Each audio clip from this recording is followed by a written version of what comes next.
sweet like a buttercup. You're a Barbie doll. Show them all what I'm made of. Strut down the hall.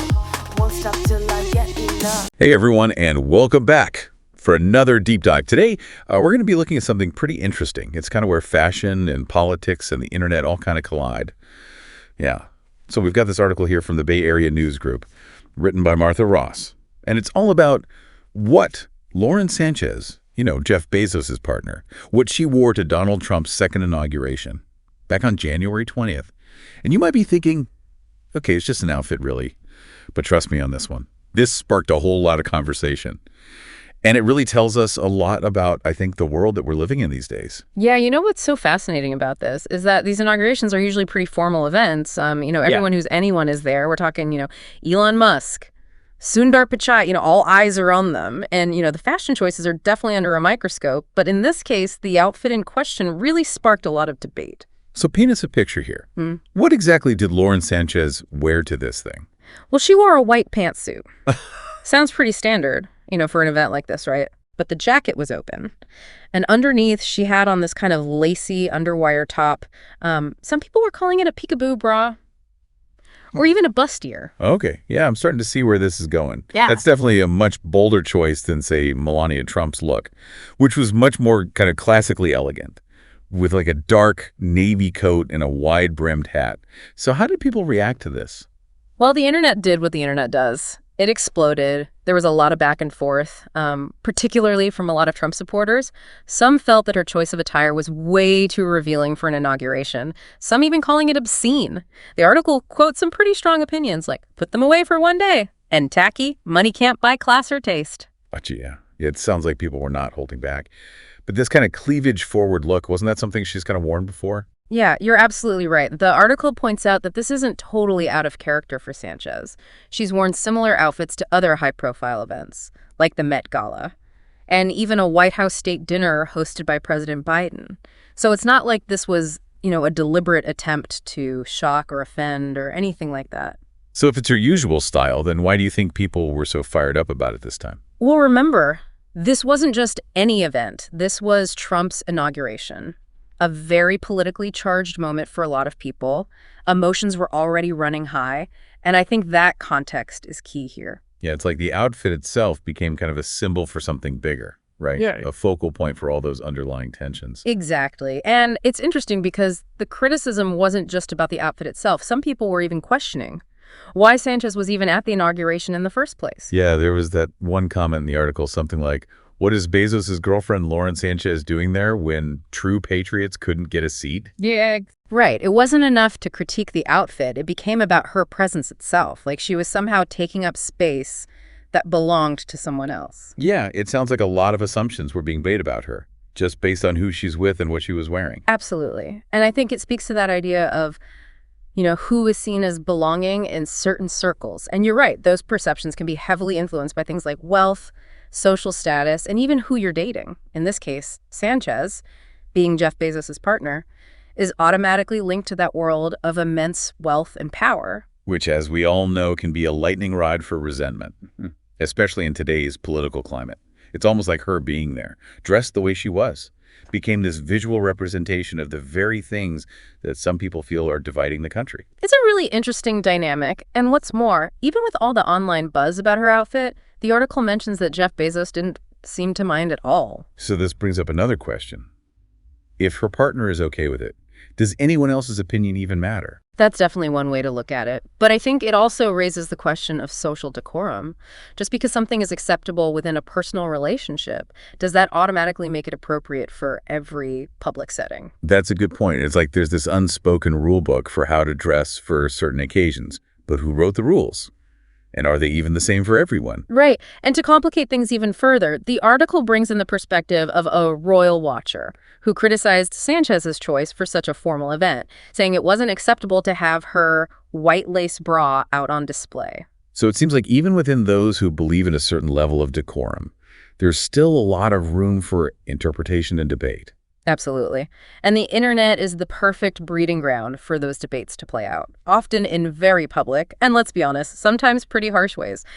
And speaking of the internet, we can't forget about the Mark Zuckerberg moment that went viral. Oh, yeah. The photo of him seemingly looking at Sanchez's chest, that sparked the whole wave of memes and jokes online. Like that one, breaking. The male chip has been implanted into Mark Zuckerberg successfully. Yeah. I have to admit, I chuckled at that one. It definitely adds a bit of humor to what is otherwise a pretty serious topic, but it also shows how a single image taken out of context can be twisted into a viral sensation, often at the expense of the people involved. Okay, so we got this inauguration, this outfit, and a whirlwind of opinions swirling around it. But I'm sensing there's more to unpack here. Right. It's not just about the clothes themselves, is it? Not at all. I think this is a really fascinating case study in how clothing can become a flashpoint for much larger conversations about social norms, expectations, and the whole idea of personal expression in a world where everyone has an opinion and a platform to share it. You're right. It's like this one outfit became this mirror, reflecting all sorts of cultural anxieties. So where do we go from here? What are some of the key questions we need to consider as we dive deeper into this topic? Well, one of the biggest questions this raises is, where do we draw the line between personal choice and social expectations? When does self-expression become inappropriate for a given situation? And who gets to decide? It's a complex issue with no easy answers. Yeah, it's like we're constantly navigating this minefield of like what's considered acceptable, and those lines seem to be constantly shifting, especially now in the age of social media, where everyone's a critic. Yeah, that's a really important point. Social media has definitely amplified these debates. It's just so easy to fire off a quick judgment, without really thinking about the nuances or the context. It's true. But even beyond social media, it feels like there's this unspoken pressure to conform, especially at events like this inauguration. Like there's a right way and a wrong way to present yourself. Right, and the article does a good job of highlighting how those expectations can differ drastically, depending on who you are. You mentioned Melania Trump's more traditional outfit, which was, widely praised, while Sanchez's bolder choice was met with criticism. Yeah, it makes you wonder if the roles were reversed, if people would react the same way. That's a really interesting thought experiment. It's almost like there's a double standard at play here. And this kind of brings us back to the idea of Sanchez's presence at the inauguration itself. Why did that spark so much controversy? I think it goes back to what we were saying about perception and belonging. Some people seem to feel that certain spaces, like a presidential inauguration, should be reserved for a specific type of person. And Sánchez, with her connection to Bezos and that whole tech world, she doesn't fit that mold for some of that. You're right. It's like her presence challenges those preconceived notions of who belongs in those elite circles. And for some people, that can be unsettling. Yeah, it's like they're saying you're not one of us. Yeah. And the outfit just becomes another way to reinforce that message. Exactly. The clothing becomes the symbol of those deeper social and economic divisions. It's like a visual shorthand for a whole set of assumptions and judgments. It's pretty fascinating, really. We started with a seemingly simple question. What did Lauren Sánchez wear to an inauguration? And now we're talking about like power dynamics and social hierarchies and the evolving nature of what's considered acceptable. And I think that's the beauty of these deep dives. We start with one specific event, but it opens up all these doors to bigger conversations about the world we live in. Absolutely. So as we continue this conversation, I think it's important for all of us, myself included, to kind of step back and ask ourselves, what are our own biases when it comes to judging other people's appearance? What are the unspoken rules that we're subscribing to? And where did those rules even come from? I love that you're bringing this back to self-reflection. It's so easy to get caught up in judging others, but it's equally important to examine our own motivations and assumptions. Yeah, and this isn't just about fashion. Right. This applies to so many other areas of our lives, how we judge people's behavior, their choices, their lifestyles. We all have these internalized scripts, and it's important to be aware of them. You're absolutely right, and I think this case with Sánchez is a perfect example of how those scripts can play out in very public and often very divisive ways. So as we unpack this further, I'm curious to hear your thoughts on the bigger picture here. What are some of the broader implications of this whole debate about social expectations and personal expression? Because it feels like this is about something much bigger than just one person's outfit choice. Well, I think this really gets to the heart of what it means to live in a diverse and ever-evolving society. We're constantly grappling with these questions of individuality versus conformity, tradition versus progress, and there's no easy answer. What might be perfectly acceptable to one person can be deeply offensive to another. Right. And with social media amplifying those differences, it feels like the stakes are even higher now. It's not just a private conversation anymore. It's a global debate playing out in real time. And that's where things can get really tricky, because in this hyper-connected world where everyone has a voice, it's harder than ever to find that middle ground, that space for respectful dialogue and understanding. It's like we're all trying to figure out how to navigate these new rules of engagement.